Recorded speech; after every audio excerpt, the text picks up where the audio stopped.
Hi students, good morning to one and all. So this is K. Gopamanita working as an assistant professor in ECE department. So in this semester I will teach you embedded system for final year first sem. So in this section we have to discuss about what is meant by embedded systems. So before discussing about the embedded system, so what is the meaning of embedded? So embedded nothing but interconnected. So interconnected with each other. So this is one of the important subject in this semester. So in the field of core, so many job opportunities are there for a particular embedded system, as well as for MTech also this is one of the stream. At the same time, so much of research is done in the embedded system. So please concentrate on this subject. So this is useful for your job purpose as well as the higher education also. So first of all, we discuss about what is meant by system. So with an example, I am explaining what is meant by system. So in our daily life, we have to use different types of systems. So with an example, for example, washing machine, watches, microwave ovens. So these are comes under the systems. So why? Because these are known as system. Simply with an example, nothing but I am taking a watch as my example. So watch having some hardware components like strap, dial, at the same time needles. So watch having 3 needles, at the same time battery, so etc. Internally for software, so there is another unit. So these are the major parts in the watch. So how it can works? So a long needle can rotate.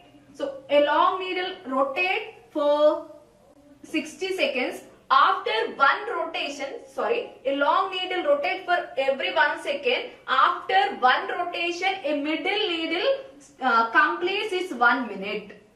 So as like that, after completion of one rotation of the middle needle, then a small needle completes 1 hour. So how it can works? So with some rules. So what are the rules? Simply after completion of one rotation of the long needle, then its middle needle completes 1 minute. As well as after completion of one rotation of the middle needle, so then small needle completes 1 minute. So that's why is the system nothing but it can work systematically. So with the rules only it can be works. At the same time, washing machine also. So washing machine having so many states like soaking, at the same time washing, rinsing, spinning at the same time. So at latest washing machines, so we have iron option also. So after soaking only washing operation can perform. So simply we can say that it can perform systematically. So with these examples we can say that so the way of working, organizing, doing one or many tasks. So it may be one task or many tasks. So by simply we can say that the way of working, organizing, doing one or many tasks according to the fixed plan or set of rules. So simply watch follows some rules. What are the rules? So after each rotation, so 1 minute will be completed. After middle needle rotation, 1 hour will be completed. So these are the rules for the watch. As like that, washing machine also having some rules. So nothing but system follows the rules as well as it operates systematically. So this is about the system. So then we discuss about what is meant by embedded system. So embedded system. First we know what is meant by embedded. Embedded nothing but interconnected with each other. So the components are interconnected with each other. So in the most of the cases or most of our daily life we observe so many embedded systems. So as for the definition, so embedded system is electronic or electromechanical system. So for example robots. So robots are electromechanical systems, as well as washing machine. It's an electronic system. So nothing but embedded system is electronic and electromechanical system. So for example, I am taking pick and place robot. It is an electromechanical system. For the movement we use the mechanical system. For the dumping of the program we use the electronic system. So the major use of the pick and place robot is it can pick the particular thing and place at another place. So it is used for the particular purpose only. So nothing but it is used for that particular purpose. As well as a washing machine. So washing machine is used for the washing purpose only. So by using the washing machine we have to perform any other operations. So we can't perform any other operations. So that's why an embedded system is electronic as well as electromechanical system used for the particular purpose. So use it for the particular purpose. So you have two different options like microwave ovens. So they are used for the particular purpose, not like our general purpose computer. So simply we can say that an embedded system is a combination of hardware and software. So an embedded system is combination of hardware and software. So this software is known as firmware. So for washing machine operation, for example, for washing machine operation, so it contains some hardware parts. For the internal operations, we have to set the time like 20 minutes or 30 minutes, as well as we have to select the cloth options also in the washing machines. So that's why we have software also. So nothing but with a simple example we can say that an embedded system is a combination of hardware and software.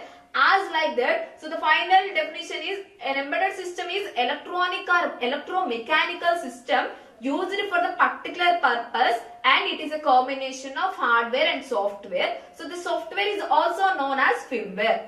So simply we can say that it is a combination of hardware and software. So in our daily life, embedded system plays a major role. So in our daily applications like consumer electronics and military and medical applications, as well as day-to-day applications, so most of the cases we observe an embedded systems. So simply we can say the examples like industrial robots. So simply pick and place robot and monitoring robots. So these are the examples of the industrial robots. At the same time GPS receiver. So and digital camera. So digital camera is also an embedded system which is used for the recording purpose as well as the taking picture purpose. At the same time DVD player and set-top boxes, gaming gadgets and photocopiers are nothing but printers, scanners. At the same time, so the major applications of embedded systems are in automobile industry. For automobile industry, embedded systems are the major things to design any cars or race bikes. So these are the embedded systems plays a major role. So at the same time, so the hardware and component parts of an embedded system, nothing but one system to another system, the hardware and software components are differentiated. So with an example I am say that, so let us take a microwave oven, at the same time a scanner. So microwave oven having some internal hardware parts, at the same time the software is different. At the same time the internal parts of scanner and software is different. So simply we can say that each application having different hardwares as well as different softwares. So most of the cases we observe an embedded system our day-to-day life. So the major use of an embedded systems are in automobile industry as well as in medical field also, like ECG missions, EEG missions, MRI scannings. So embedded systems plays a major role. So this is about embedded system. So next, how it differs from general purpose system. So what is the difference between an embedded system and general purpose system? So why system is not known as an embedded system? So our day-to-day life, so why the PC is not known as an embedded system? So particularly the desktop or the PC use it for different purposes. Like so by using this we can browse the internet, as well as we can apply photoshops, as well as we have to modify the documents. There are so many applications of the particular PC, but embedded system is used for the particular purpose. So with this example we can say that, so a system is combination of generic hardware as well as generic software. So with an example, for example, let us take two systems. So these two systems having same hardware as well as same software also. So nearly the hardware and software will be same. But coming for the embedded system, so embedded system having different hardware, nothing but application to application the hardware will be different, as well as the software will also be different. So this is about the content and major thing about the embedded system. So next one, OS. So in general purpose processor, we use the generic OS, nothing but general purpose operating system. So that is Windows 7 or Windows 8 or Windows 10. So we can't, we have to use these OSs in different systems as well as different applications also. So in the mobile phone also we have to use the Windows 10. So nothing but, so generic operations, nothing but general purpose OS. As well as, so embedded system having special may or may not contains the operating system. So at time critical applications, nothing but which meets their deadlines, like anti-lock braking systems, so and airbags controls. So it may require an operating system, and the operating system is different from one application to another application. But a general purpose system having general operating system like Windows, Linux, etc.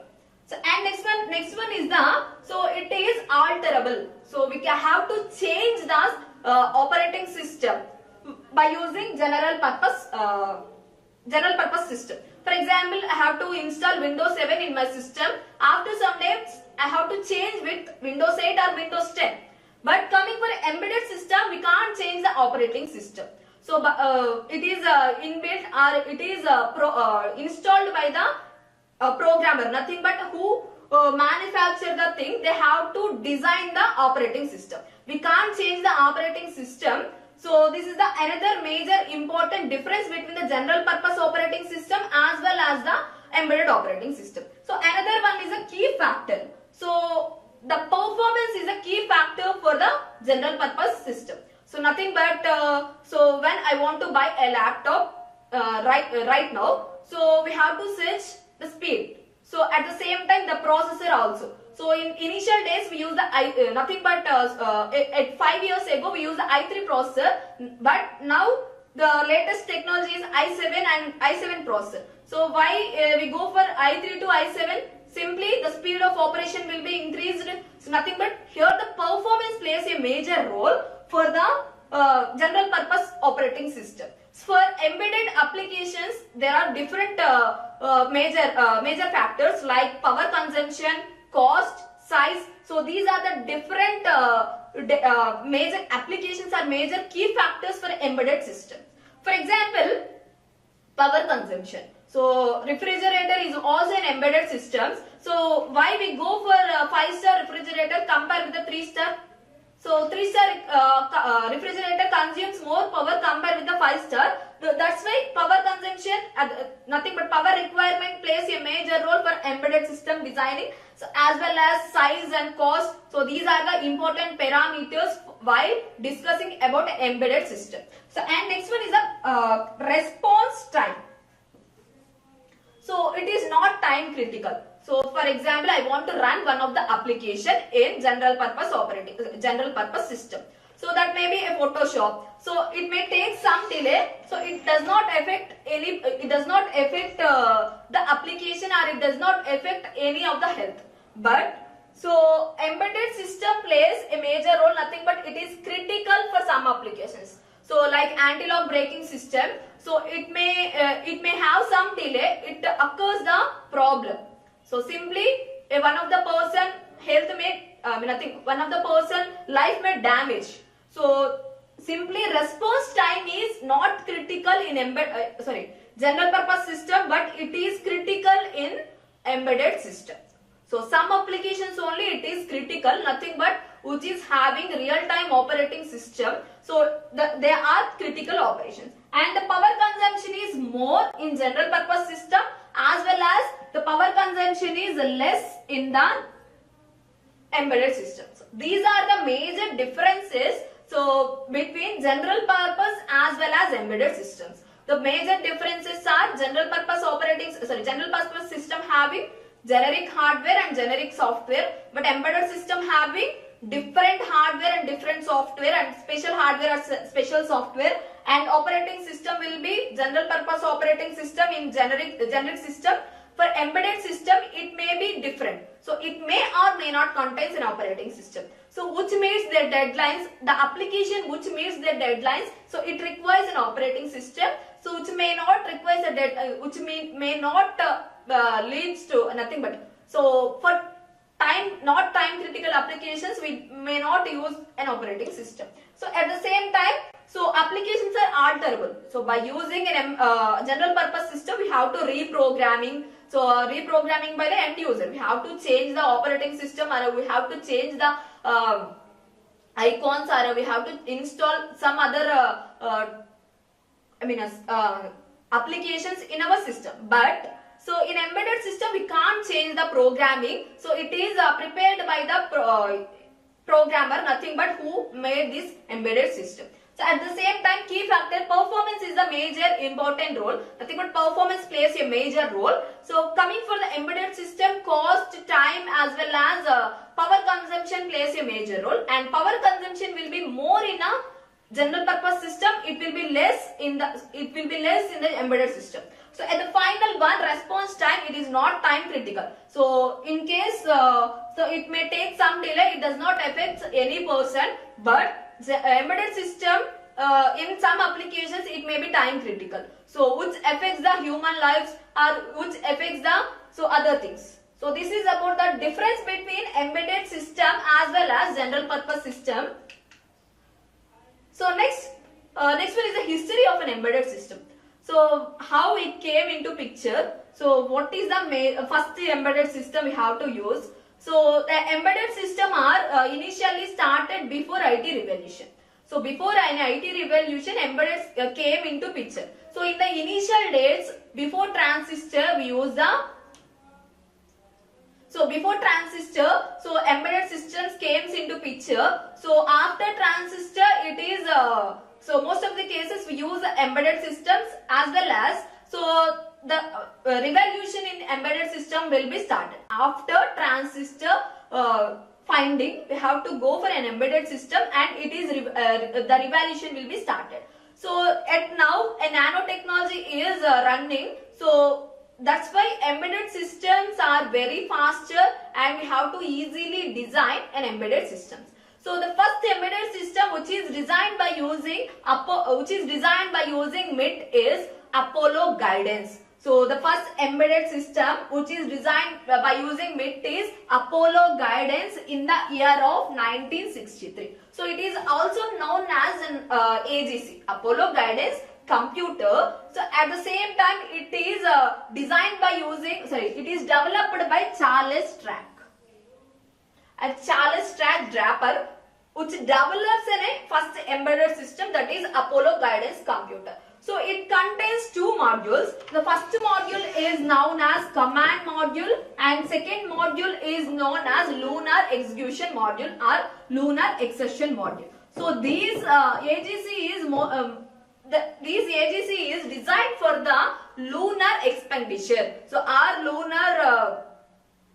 so this is designed for the lunar expedition. So nothing but this AGC rotates across the moon. At the same time, it is used for the safe landing at the moon. So it contains two modules, that is command module as well as LEM module, nothing but lunar execution module. So the command module is used for rotation around the moon. So this AGC, so nothing but command module is used for the rotation around the moon. So it is used for this particular purpose. So as well as lunar expedition module are, so this is used for the safe landing of AGC into the moon. So command module is used for the lunar nothing but it is used for surrounding or rotation across moon, or at the same time lunar expedition module is used for the safe landing into the moon. So this is used for the lunar expedition. So at the same time it contains 18 engines as well as 16 reactions. So it contains 18 engines as well as 16 reaction controls. So the first AGC is designed with 4K volts of ROM, at the same time 256 watts of RAM. So the first AGC is designed by 4K words of ROM as well as 256 words of RAM. So after an updation, so the RAM and ROM size will be increased. That is, the ROM size will be increased to 10K as well as RAM size will be increased to 1K word. The same time, initially the frequency will be 1.00 megahertz. So after the remodifications, it comes into 2.0058 megahertz. Simply the speed of operation will be increased. At the same time, RAM and ROM size will be increased. Simply it is updated itself and nothing but it is updated by the user programmer. And so this particular application is used for the rotation around the moon and it is used for the safely landing on the moon. So next important term is D17 guidance computer. It is invented in the year of 1961. So the first invention is Mintman 1. So by using this here we have to follow the discrete transistor logic.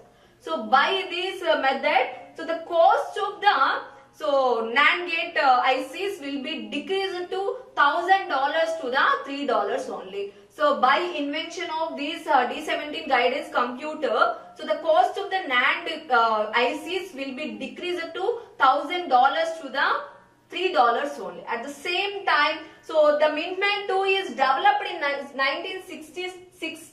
So the problems in Mintman 1 is replaced by using Mintman 2 and it is used in the missile applications. So it is used for the missile purpose, missile operations. So we use the D17 guidance computer. So this is about the history of an embedded system. So next one, what are the classifications or types of an embedded system?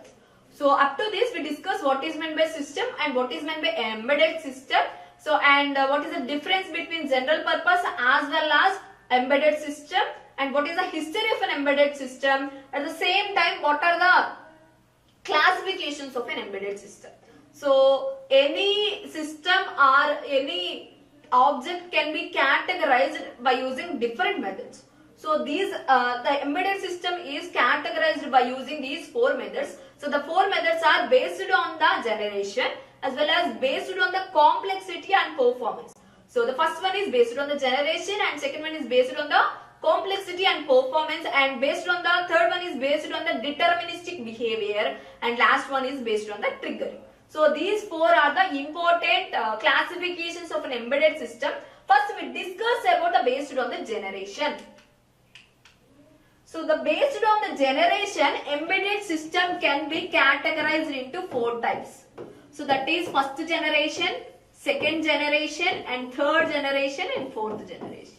So first we discuss about the first generation. So in the first generation we use the 8-bit microprocessor as well as 4-bit microcontroller. So in the starting days the first generation is used. The first generation having 8-bit microprocessor or 4-bit microcontroller. At the same time the hardware and software is very simple in this particular generation. So the hardware as well as software components in this embedded system is very simple to design. So these particular embedded systems are used in the digital keypad. So nothing but digital keypad. So we use the digital telephone keypad. We use the first generation embedded system. So next we go for the second generation. So the second generation having 16-bit RAM, 16-bit microprocessor as well as 8-bit microcontroller. Simply we use the 8086 microprocessor or 8051 microcontroller in second generation. So it is compared with first generation. So complexity will be increased. At the same time the performance also increased. So in this second generation, so the hardware and the software components complexity all increased. At the same time performance also increased. Why? Because the processor the speed will be increased. At the same time the capacity of the processor and controller will also be increased. So this is majorly used in the SCADA. So in the SCADA system we use the second generation So embedded systems. So next one, coming for the third generation. So third generation, so in the second generation we use the 16-bit microprocessor as well as 8-bit microcontroller. So for the third generation, so we have to use the 32-bit microprocessor as well as 16-bit microcontroller. So simply we have to use the DSP processors as well as application specific integrated circuits. So by using the DSP processors and ASICs, the speed of operation will be increased. So this particular generation is used in the robotics and medias, and at the same time our day-to-day life things, nothing but washing machines, refrigerators. This third generation, so embedded systems are mostly used. So at the final generation, that is the fourth generation. So in the fourth generation, we use the 64-bit microprocessor as well as 32-bit microcontroller. So here we use a SoC, nothing but system on chips. So it is majorly compared with the previous generation, the complexity will be increased.